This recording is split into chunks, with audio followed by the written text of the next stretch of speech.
Welcome to Chapter 4 on Model Evaluation. Here we learn how to judge whether a trained model is genuinely good, not just good on the data it has already seen.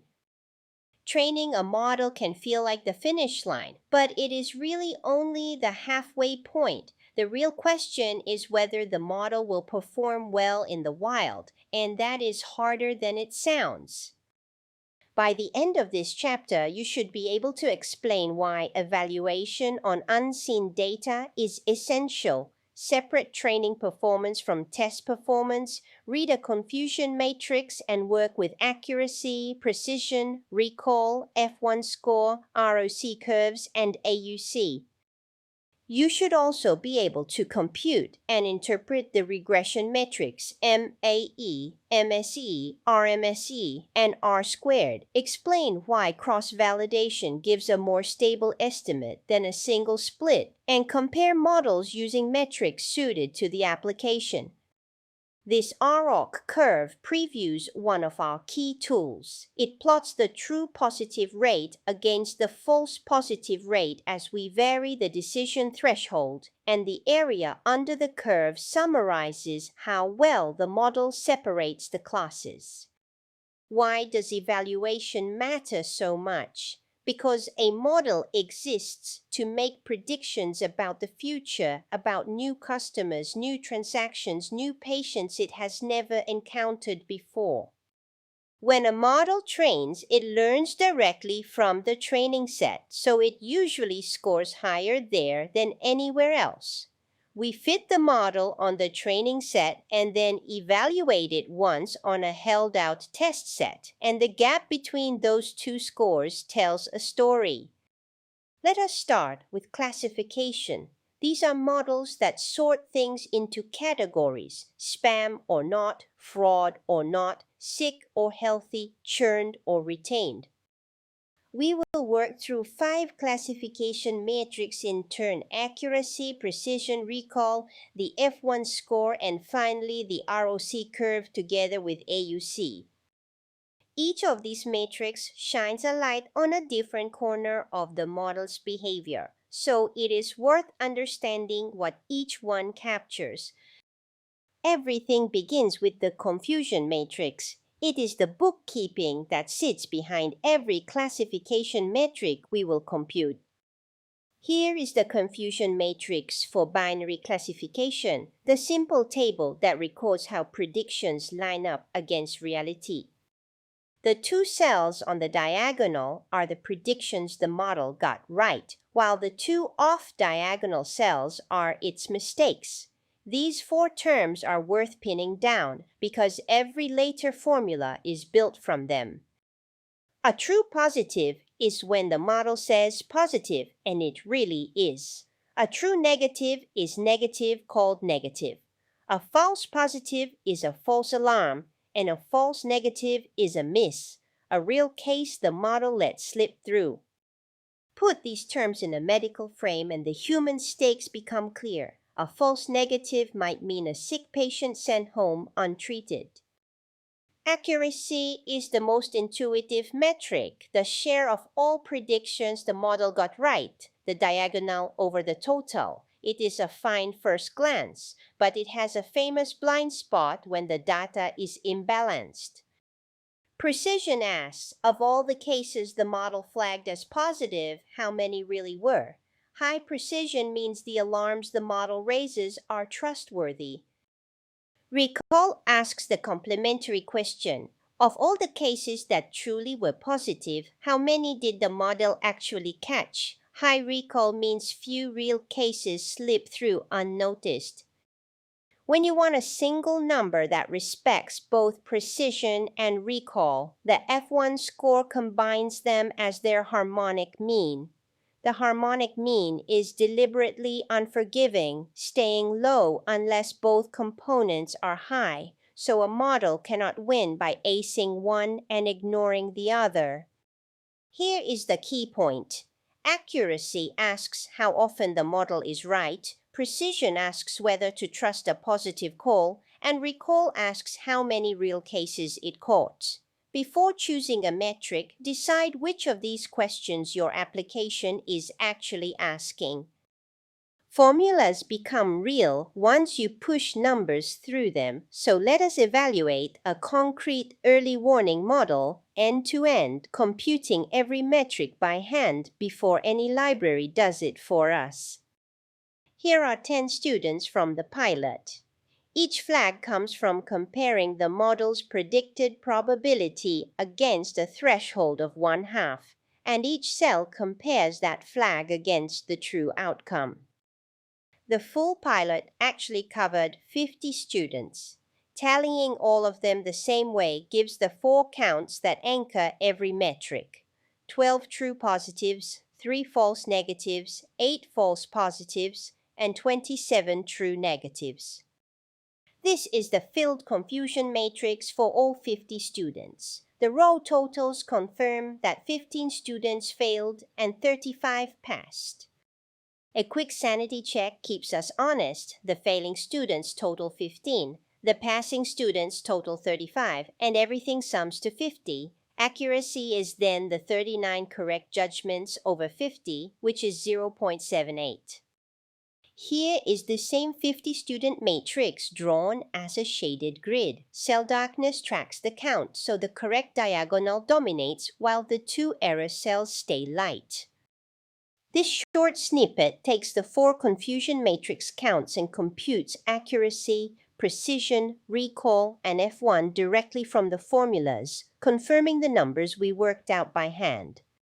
Most classifiers do not hand you a bare yes or no. Underneath, they produce a probability, and you pick a threshold to turn it into a decision. Lower the threshold, and the model catches more true positives but also raises more false alarms, which is exactly the trade-off the ROC curve traces. Now we turn to regression, where models predict numbers rather than categories: a house price, a revenue figure, a delivery time. Here, right and wrong no longer apply cleanly, since a prediction can be close or far. We will look at 4 regression metrics: the mean absolute error, the mean squared error, the root mean squared error, and R-squared. The mean absolute error is the average size of the errors taken as absolute values, so overshooting and undershooting do not cancel out. Its great virtue is interpretability. It reports in the same units as the target. Mean squared error averages the squared errors instead, which punishes big misses far more harshly than small ones. The root mean squared error takes the square root to land back in the original units while still penalizing large mistakes more than MAE does. R-squared takes a different angle, reporting the fraction of the variation in the target that the model manages to explain. It is convenient because it is unitless and comparable across problems, but it should never travel alone.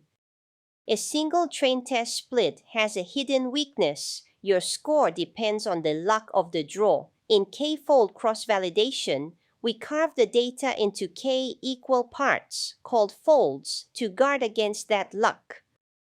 The recipe is simple. Split the data into 5 folds, use each fold once as the validation set while training on the rest, train 5 separate models, and average the 5 scores into one more stable estimate. This figure shows the idea for 5 folds. Each row is one round of training with a single fold held out for validation, while the remaining folds are used to train the model. Here it is laid out clearly. Across 5 rounds, each fold serves once as the validation set, shown in orange, while the other 4 train the model, shown in blue, and the 5 scores are averaged. The payoff is a performance estimate that does not hinge on one arbitrary split, which is especially valuable when data is scarce and any single test set would be too small to trust. In practice, most projects do not pick a model in a vacuum. They choose among several candidates, which raises the question of how to compare them fairly. The right metric depends on the stakes. In medical screening, recall usually outranks precision. In spam filtering, precision matters most. House price prediction calls for MAE or RMSE, and credit risk modeling must weigh raw predictive power against the need to explain a decision. The best model balances predictive performance against the cost of each kind of error, the need for interpretability, computation time, and whatever real-world constraints the deployment imposes. Underneath every choice of metric is a question about the model's real purpose. Is the task classification or regression? Are the classes balanced? Are the two kinds of error equally costly? And will the model rank, estimate probabilities, or make a hard yes or no call?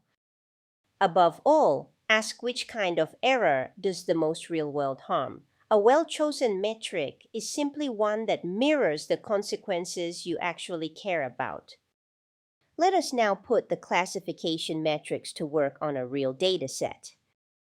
We will use the breast cancer dataset, which holds measurements computed from digitized images of tumor samples such as radius, texture, and smoothness, with each tumor labeled malignant or benign. This code loads the breast cancer data, splits it into training and test sets, fits a logistic regression model, and then produces both predicted labels and predicted probabilities so we can compute every classification metric. When we run it, each line of output reports a different facet of the same model, from overall accuracy down to its behavior on the positive class. For regression, we will use the California housing dataset, also built into scikit-learn, which asks us to predict a district's median house value from features such as median income, average rooms, and location. This code loads the housing data, splits it, fits a linear regression model, makes predictions on the test set, and then computes the regression error metrics from those predictions. The four resulting numbers describe the same errors from different angles, each emphasizing something the others do not. Our case study looks at why accuracy lies in fraud detection. A payments company wants to catch fraud in real time, but fraud is rare, and that imbalance turns accuracy into a trap that forces the team to think carefully about which metric to trust.